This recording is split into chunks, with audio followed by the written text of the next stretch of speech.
Good morning, students. Today we will be discussing about undescended testes. This is a very important topic, and this topic will be covered in two parts. In part 1, I will be discussing up to clinical features, and in part 2, I will be discussing further. As you can see in the diagram, that on left side the testis is lying in the scrotum, while on the right side if you see, then this testis is held up in the inguinal canal.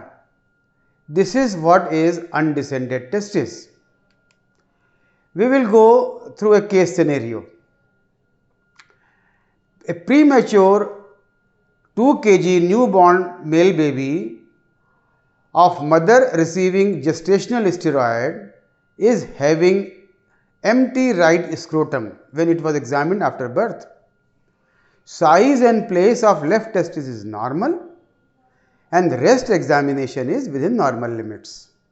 Now just think, what is your diagnosis? You can definitely say it could be either undescended testis or it could be ectopic testis. That means the testis is not in the normal position. Here I must tell you, there is difference between undescended testis and ectopic testis. The undescended testis is whenever the testis is held up in its normal path of descent. That is what the undescended testis is. But if the testis is deviated from the normal path, it becomes ectopic testis. My topic of the day is undescended testis. Then when you treat, how will you manage? That means investigations. And if surgery is required, what should be the right age? These are some questions which I would like to answer in my part 1 and part 2 part of lecture. Just go through another scenario. 30-year-old male is presenting with mild pain in right lower half of the abdomen along with the intra-abdominal lump which is hard, irregular, non-tender, not moving with the respiration. And when you examined the scrotum, the right scrotum is empty. Now what is your diagnosis and why? What is the correlation between empty scrotum and this lump and how you will manage? So these two scenarios you just keep in your mind, so that whenever we will be discussing, you just try to recapitulate these two scenarios. My learning outcome or the objective is that after both the parts, you should be able to understand embryology and testicular descent. Then you should be able to suspect diagnosis based on clinical presentation, should be able to confirm through investigations. You should be able to prescribe correct treatment, should understand a logical approach of management, and of course you should be acquainted of what could be the complications if testis is not treated, undescended testis, or if it is treated through surgery, what could be the post-operative complications. Whatever I am telling you, this resource material what we have taken from Bailey and Love, Short Practice of Surgery, 27th edition, Campbell Walsh Urology, and we have used or we have taken literature from clinicaluptodate.com and clinicalkey.com, and these are the officially available online channel in our university. We will be describing our lecture into testicular embryology and normal descent, timetable of testicular descent, incidence of undescended testis, its classification, what are the theories of maldescent, whether they are endocrine factors or the gubernacular factors, or it could be the intra-abdominal pressure. Then what is the histopathology and what are the clinical features. In part 1, we will be restricting ourselves up to clinical feature, and whatever you are seeing in the blue, that means the hazards of incomplete descent, investigations, treatment, hormone therapy and the surgical therapy, we will be covering in part 2. As far as the embryology of testicular descent is concerned, you should be well aware that there is the sex differentiation of a baby is determined as soon as there is fusion of chromosomes. X and Y chromosomes, if they meet, then it is going to be a male baby. But at the age of 7th week of gestation, this is the SRY gene which is present on short arm of Y chromosome, that is responsible for testicular differentiation. And then the testosterone from Leydig cell and Mullerian inhibiting substance from Sertoli cell, they are secreted, and the secretion, it is independent of pituitary effect, and they are secreted in 8th week, and they initiate and sustain male development. In a baby, you have got Wolffian duct as well as a Mullerian duct. So, Wolffian has to grow into testes and Mullerian has to grow into ovary and uterus. That is why the Mullerian inhibiting substance is required to promote testicular differentiation. You need to understand the timetable of testicular descent. The testis remains in lumbar region up to 2nd month of fetal life. Then in 3rd month it comes to right iliac fossa. There it remains for quite a very long period. Then it travels along inguinal canal in 7th month, reaches to superficial ring between 7th to 8th months, and at the end of 9 months it reaches to base of scrotum. Just remember our case. Our case was preterm. So, what would have happened? The normal descent process which was going to happen did not occur, and that is why you found the empty scrotum. That could be one reason for the preterm baby. If you talk about the incidence, this isolated cryptorchidism, that is the undescended testis, is most common congenital anomaly in male child to the tune of 3%, and that is the most common. Unilaterality is more common than bilaterality. The right side is more common than the left side. Why? Because the processus vaginalis is the right side, that obliterates later as compared to the left side. So, therefore, the undescended testis is also, the incidence is more common on right side.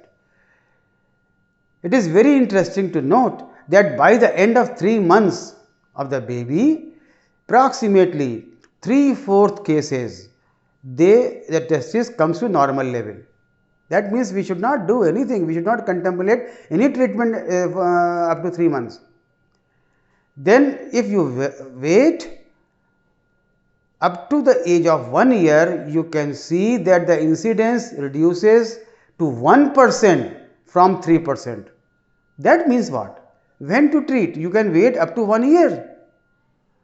Otherwise, if you will operate early, then you may be operating a normal testis. As far as the classification is concerned, you can see if the testis is inside the abdomen, that is proximal to the deep ring, it is intra-abdominal. When it comes into the inguinal canal, it becomes intracanalicular. You will feel the testis at the inguinal region, and then if it comes off the inguinal canal, crosses the superficial ring, it becomes extracanalicular, and that could be suprapubic or infrapubic, depending upon whether it is above the pubic tubercle or below the pubic tubercle. So, this is the classification, anatomical classification. The Kaplan gave a very good classification, very good clinical classification, and that is accepted today also, that just he described very simply palpable and non-palpable, and palpable testis, they are 20%, sorry, 80%, while non-palpable are 20%. And you can very well understand that the non-palpable testes are those which are present intra-abdominally or proximal to deep inguinal ring. Now, what are the factors for this late testicular descent or rather non-descent? The low birth weight. If you talk about the low birth weight in the preterm, the low birth weight is the principal determinant at the birth. So, it can be a very good MCQ. Suppose there is MCQ, which factor is most responsible for undescended testes, birth weight or preterm baby? The answer is birth weight. Then of course, the preterm delivery, as you have seen in the calendar. Then small for gestational age. What does it mean? That means there is gestation of 8 months, but if you examine the baby looks like 6 months. So, then also you can have undescended testes, a greater incidence. Then suppose a mother is having twin babies, naturally twin babies are there, the birth weight of individual baby will be less and there will be more chances of undescended testes. Very interestingly, if the mother they have consumed cola drinks during pregnancy, just try to understand, you have to restrict the pregnant women to take cola drinks, and it has been observed, scientifically proven, that they have more incidence of undescended testes. And whenever there is, even if they take steroids, you can remember our case, the steroids can also lead to undescended testes. Then suppose there is some difficult labor, either there is a breech presentation or complicated delivery, then also the baby may be having undescended testes. Then the familial factor, very important. Whenever you get your patient, you have to ask about the family. If father had the history of undescended testes, he has been operated, then the boy has got more incidence, or if the elder brother has got the incidence of undescended testes, the younger brother may have more incidence. So, in that way the familial factors they also play a role. Gubernaculum, I told you the factors responsible, the gubernacular factor. As far as the gubernaculum is concerned, it is not very clear whether it is really a factor for the descent or not. See, the testis cannot be pulled. What it does, the gubernaculum basically develops in 7th week and it fixes the testis to the deep ring of the inguinal canal. That is all, that is its function. It does not pull the testis, the testis cannot be pulled. But yes, what happens, this gubernaculum helps testis to come down by increasing its size. So, that means whenever the gubernacular factor, as you talk about, what happens, the gubernaculum swells, it increases the space of the inguinal canal, and then because the space is increased, it facilitates the descent of testes. Descent of testes is basically dependent upon hormone, the testicular hormone, the testosterone and dihydrotestosterone, and they are responsible for inguinoscrotal descent in second phase. The first phase is from lumbar region to deep ring. The second phase is from canal to the scrotum, and that these hormones they play important role. The descending is basically an androgen independent factor, and that is basically a gubernacular specific growth factor has been said to be responsible for testicular descent, but the things are not very clear. It has also been seen the baby who have got low intra-abdominal pressure because of the breach in the abdominal wall, either it could be prune belly syndrome or it could be examphilos. What will happen? There will be less intra-abdominal pressure and more chances of having undescended testes. So, these are the factors you should keep in mind: hormonal factor, gubernacular factor and abdominal pressure. Very interesting to note that the histopathologically, if you examine undescended testes, the histopathological changes occur between the age of 1 to 2 years. That means up to 1 year there is no histopathological change, and you can see that up to 1 year testis can come to the scrotum on its own, 1% chances. So, it is very important, you can very well wait up to 1 year for any contemplation. Then as I have told you in the varicocele also, the germ cell epithelium of the testis is temperature specific. That is why it has been brought out. It is not kept near to the body temperature. The normal testicular temperature is 1 to 2 degree lower than the core body temperature. So, if the testis is undescended, then the temperature will be more and the germ cell will be affected. You will be having less number of Leydig cell, less number of or the degeneration of the Sertoli cell, the delayed appearance of adult dark spermatogonia, and whenever you will be having a maturation arrest. That means the primary spermatocyte will not be there, or even if whatever it has developed to the full spermatogonia, the sperm count will be reduced. So, all these factors are adverse factors due to undescended testis. Then clinical features. It is very important for all of you to understand as a medical graduate or the postgraduate that whenever you are going to examine the patient or the baby of undescended testis, your hand should be very warm and it should be lubricated by soapy solution. Why? Because if you are going to examine baby by dry hand, it will cause more friction. When it will cause more friction, then the baby will have strong premasteric reflex, and because of that reflex, the testis will be pulled, and you may wrongly diagnose that patient as to undescended testis. So, you have to warm up your hand, then take a little liquid soap, make a soapy solution, and then you gradually examine so that less and less friction is there between your finger and abdomen.